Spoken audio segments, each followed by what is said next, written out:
Mitay bu Indian Constitution ki schedule lista Hanjin Hannaba Mitay Tribe Union MMTU na national level da Makha Tana campaign Chathari loina na MMTU gi kangbu amana India gi political amadi dharma gi luchingba sing unabagi campaign su Chathari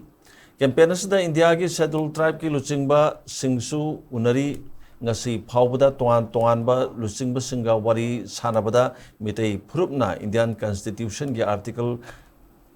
342 part 1 gi Makha schedule tribe list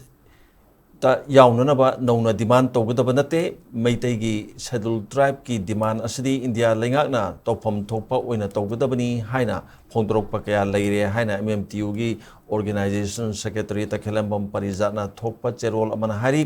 cherol aduna Makha taraduna maitai bu schedule tribe list ta amuk hanna yahon pham thoi habigi chapchaba historical evidence amade record singna Mayek Seng Natakli. Kumjal Singam Bagasapan Kuntraga Mato census the Yumpam Oba Assam province ki 14 hill tribes ki lista serial number 2 the Gina 14 Paubuda Labor tribes Singbuna India Lengakna Shadlu tribe lista Yahun Kraga serial number 1 the Labor Metaibuna Shadlu tribe lista Yahun Kidabasi Maram Sungsa Sade Maramaduna constitutional remedy Kudong Saba Loduna Mitaibu Shadlu tribe status ta Hanjin Bayabagi Hak Sapsana lay hana MMTU na phongdorokli